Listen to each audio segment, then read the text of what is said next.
Market లో invest చేసి మీ డబ్బులు డబుల్ చేసుకోవాలనుకుంటున్నారా? సుందరరామిరెడ్డి గారి లైవ్ సెమినార్ కి అటెండ్ అవ్వండి.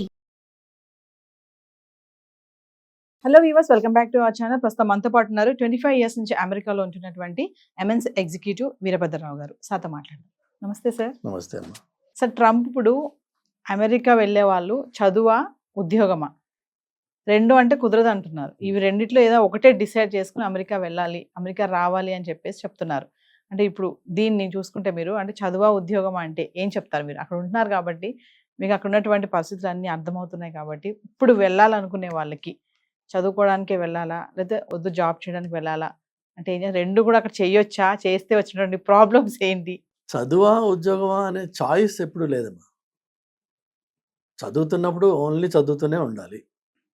సో స్టూడెంట్గా వెళ్దాం అనుకునేవాళ్ళు యాక్చువల్గా చూస్తే మీరు ఇందులో మళ్ళీ బాహాటంగా చేసే దొంగతనమే ఇది. ఎందుకంటే స్టూడెంట్ వీసా అప్లై చేసుకునేటప్పుడు దానికి సపోర్ట్ డాక్యుమెంటేషన్ ఇచ్చేటప్పుడు ఆడిటర్స్ తోటి బ్యాంక్ స్టేట్మెంట్స్ తోటి మనము కాన్ఫిడెంట్గా ఆ యూనివర్సిటీకి స్టేట్మెంట్స్ సప్లై చేస్తాం.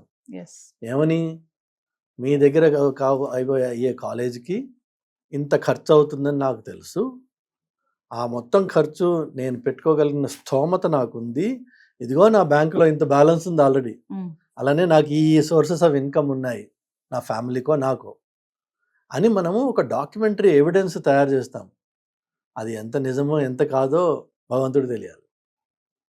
సో మీరు క్లియర్గా చెప్తున్నారు, నాకు స్తోమత ఉంది, నేను అమెరికాకు వచ్చి చదువుకునే స్తోమత ఉంది నాకు.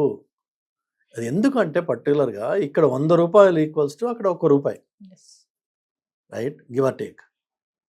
సో 100లో సంపాదించి 1 రూపాయలో ఖర్చు పెట్టగలిగిన దమ్ము నాకుంది అని నువ్వు క్లెయిమ్ చేసుకుని దానికి డాక్యుమెంటరీ ఎవిడెన్స్ పుట్టించి అమెరికాకి వస్తున్నావు.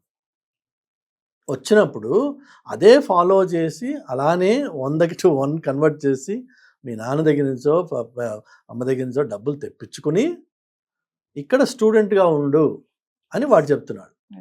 ఇందులో ఎక్కడ తేడా ఏమి లేదు. మన ప్రాక్టీసెస్లో మన దాన్ని లూప్ హోల్స్లో వాటిని రూల్స్ బ్రేక్ చేయడంలో వచ్చిన కష్టాలు తప్ప if you look at the process it's very clean. నేను ముందే చెప్తున్నా నా దగ్గర దమ్ముందని, వాడు అంటున్నాడు నాన్న నీ దమ్మును బేస్ చేసుకుని ఇక్కడ నువ్వు ఉండు, స్టూడెంట్గా ఉండు అని చెప్తున్నాడు. అంతే, తేడా ఏం లేదు. ఫస్ట్ థింగ్ అది. ఈ స్టూడెంట్గా ఉంటున్నప్పుడు మీకు యూనివర్సిటీలో ఆపర్చునిటీస్ వస్తాయి కొన్ని, అదేదో అది లక్షల్లో రావు, అవి 100లోనే ఉంటాయి. ఆ వచ్చిన కొన్నిట్లోకి మీరు సూటబుల్గా తయారవ్వండి వెళ్ళే ముందే, వాటికి అనుగుణంగా. అంటే ఏంటి, ప్రెజెంటబుల్గా ప్లెజెంట్గా try to paste a smile on your face all the time, no matter what. And also అక్కడికి వచ్చేటప్పుడు come there with your eyes wide open. ఏంటి అంటే అర్థము, అమ్మా నాన్నల్ని వదిలేసి 7,000 10,000 ఎన్ని వేల కిలోమీటర్లు ఉందో ఇప్పుడు నాకు తెలియదు, కానీ it's on the other side of the globe. So you're leaving the family and going to a place where మీకు వెనక్కి రావాలంటే 24 గంటలు పడుతుంది. ఈ విషయం తెలిసే వెళ్తున్నారు మీరు ఇంట్లోంచి, తెలుసుకుని వెళ్ళండి. అప్పుడు మీకు ఏంటంటే అక్కడికి వెళ్ళాక కంప్లైంట్స్ మొదలు పెట్టరు. ఒంటరితనం అనే ఫీలింగ్ వస్తే దాన్ని ఎట్లా హ్యాండిల్ చేయాలనే మెకానిజం గురించి ముందే ఆలోచించండి. అందుకని అక్కడికి వెళ్ళాక అమ్మ అని నాన్న అని ఏడిస్తే జరిగేది ఏం లేదు తేడా. చివరికి ఏంటంటే ఆ డబ్బులు వదిలేసుకుని ఇంటికి వచ్చేయాలి, మనం రెడీ కాదు మనం దానికి. సో ఈ విషయం కూడా అర్థం చేసుకోవాలి పిల్లలు. దెన్ నీకు ఒకవేళ ముందే ప్రిపేర్ అయ్యి నువ్వు ఆ basic decorum and etiquette and communication maintain చేసుకునగలిగితే, నేర్చుకుని ఇక్కడ దానికి ఎన్నో వీడియోస్ ఉన్నాయి ఆన్లైన్లో, మీరు చూడొచ్చు. ఒక అవరగా తిరిగే పిల్లాడికి ఒక ప్రొఫెషనల్గా ఉండే ఒక కుర్రాడికి మధ్యలో తేడా ఏంటి? Why do I want to be? ఎవరన్నా నన్ను చూస్తే నన్ను ఇటేస్తారా అట్టేస్తారా? దానికి ఎవరో బయటవాడు వచ్చి మనకి ఇవాల్యుయేట్ చేసి చెప్పక్కర్లా. నన్ను నేను దానికి అనుగుణంగా నేను మార్చుకుని అక్కడికి వెళ్ళి if you paste a smile on your face అని, నేను పేస్ట్ అంటాను నేను, ఎందుకంటే లోపల బాధ ఉన్నా పైకి ప్లెజెంట్గా మిమ్మల్ని మీరు ప్రజెంట్ చేసుకోగలిగితే మీకు ఎయిదర్ యూనివర్సిటీలో జాబ్ అన్నా మీ ప్రొఫెసర్స్ హెల్ప్ చేస్తారు, or they will give you guidance, or they will keep you in the loop. as soon as an opportunity opens, they'll call you, provided you are in their good books. Yes. American స్టడీస్లో ఉన్న ముఖ్యమైన part ఇండియాలో వీళ్ళు follow చేయింది ఏంటంటే, అక్కడ ప్రొఫెసర్స్కి super duper power ఉంది, influence ఉంది. వాళ్ళని నువ్వు సర్ అని చెప్పి రెస్పెక్ట్ ఇవ్వక్కర్లేదు, వాళ్ళు రాగానే లేచి నిలబడక్కర్లేదు, కానీ వాళ్ళతో రెస్పెక్టబుల్గా మాట్లాడాలి అండ్ ఇంటలెక్చువల్గా ఛాలెంజ్ చేసుకోవాలి. Try to learn from them and if you know better challenge them. They are open to those challenges. ఇండియాలో ఏంటంటే ప్రొఫెసర్కి మీరు రెస్పెక్ట్ ఇవ్వరు, వాడిని చూడము. అక్కడ అది అవసరం. Not only for the sake of education, ఆ కాలేజ్లో ఉన్న రోజుల్లో కాకుండా సబ్సీక్వెంట్గా మీరు ఎక్కడన్నా ఇంటర్న్షిప్స్ అప్లై చేస్తారు, చేయాలి. అర్థం ఏంటంటే, యూనివర్సిటీస్లో చదువుతున్న పిల్లలు అవకాశం దొరకంగానే ఏ వెకేషనో తీసుకుని ఎక్కడో పోయి ఎంజాయ్ చేద్దాం అనుకునే బదులు, లేక ఇండియా వచ్చేద్దాం అనుకునే బదులు అమెరికాలోనే ఇంటర్న్షిప్స్ అప్లై చేయాలి. That is how you apply your knowledge to the local society. That is how you learn. అలానే that is how you practically know how a company works. లేదంటే మీకు ఏం తెలుసు, ఒక ఉద్యోగం వచ్చింది, డే 1 వెళ్తారు, log on into the system అని ఉంది, or swipe in some place to get into the premises అని ఉంది. ఓకే, కాలేజీల్లో చేస్తున్నట్టయితే ఇక్కడ వెళ్తారేమో, ప్రెమిసెస్లోకి వెళ్తారు. నెక్స్ట్ ఏం చేయాలి, నీకేం తెలుసు? What is a project, what is project management, ఏమీ తెలియదు. కానీ ఇంటర్న్షిప్ చేసినప్పుడు చాలా మటుకు అవి పెయిడే ఉంటాయి. ఇంటర్న్షిప్ చేసినప్పుడు మీకు ఒక రియల్ లైఫ్ ఎక్స్పోజర్ వస్తుంది.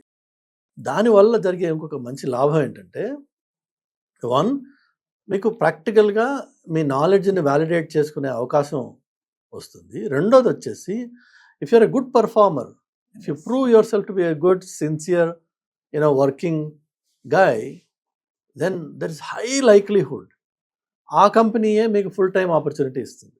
Okay, 9 out of 10 times that's what happens.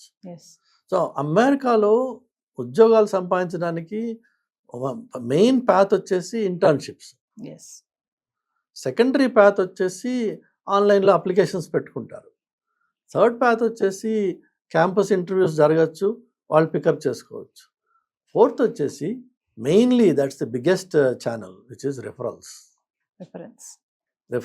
So ఒక ఉన్న ఎంప్లాయీ ఒక కొత్త వాడిని రిఫర్ చేస్తే వాడికి always get a consideration. Okay, ప్రిఫరెన్సా కాదా, అట్లీస్ట్ ఎ కన్సిడరేషన్. మిగిలిన కొన్ని రెజ్యూమెస్ సగం చదివి కూడా అసలు చదవకుండా సిస్టమే డిక్లైన్ చేసేసి ఉండొచ్చు. నీ రెజ్యూమేకి బికాజ్ ఇంటర్నల్ ఎంప్లాయీ రిఫర్ చేస్తున్నాడు కాబట్టి there is a level of credibility with which it comes. So there is an attention paid to it, a consideration is given, and most often they will result into, because పాజిటివ్గా చూస్తున్నారు కదా, మీరు ఏమాత్రం ఆ పాజిటివిటీని encash చేసుకోగలిగితే ఆటోమేటిక్గా it converts into an opportunity. అంటే ఇక్కడ ఒక్క విషయం చెప్పండి సార్, చదువుకోవడానికి వెళ్ళిన వాళ్ళు ఓన్లీ చదువుకోవడానికే వెళ్ళాలా, అక్కడ ఉండి జాబ్ చేయొచ్చా, ఇప్పుడున్నటువంటి పరిస్థితుల్లో అది అవుతుందా అంటే ఏం చెప్తారు? సో మళ్ళీ అగైన్ మీకు రిపీట్ చేస్తున్నానమ్మా, జాబ్ అనేది లేదు, కన్ఫర్మ్. చదువుకోవడానికి వెళ్ళిన వాడు చదువుకోవడం మాత్రమే చేయాలి. ఈ అవుట్ సైడ్ ఆడ్ జాబ్స్ అంటారు దాన్ని, it's not a job. So ఆ కూలి పని, కూలినాలి, అది లీగల్గా చేసుకునే హక్కు లేదు మీకు. బికాజ్ లైక్ ఐ సెడ్, మీరు అప్ఫ్రంట్ చెప్పారు గవర్నమెంట్కి, నా దగ్గర దమ్ముంది, నేను డబ్బులు కట్టగలను ఈ కోర్సుకి అని చెప్పి నువ్వు వచ్చావు కంట్రీలోకి. ఈ రోజున నేను జాబ్ చేసే చదవగలను, నా వల్ల కాదు ఇదని ఎలా చెప్తావు? అంటే ఆ రోజున పెట్టిన కాగితం తప్పనమాట. So there is a high likelihood that they will get you on fraudulent documents. ఒకవేళ they want to go to that level, they can say that your very application initially was fraud. అన్ఫార్చునేట్గా వాళ్ళు చెయ్యరు, మంచి ఫ్రాడ్స్నే పట్టుకుని వాళ్ళు వదిలేశారు, they just deported from the country. So job అనేది స్టూడెంట్కి you just forget about it. ఆ ఛాన్సే లేదు, మీకు ఎలిజిబిలిటీ లేదు. మీకు ఏమైనా ఇస్తే హార్డ్ వర్క్ ఏదో ఇస్తున్నారు కొంతమంది, ఆ హార్డ్ వర్క్కి మీకు క్యాష్ ఇస్తున్నారు, అది ఇల్లీగల్. అది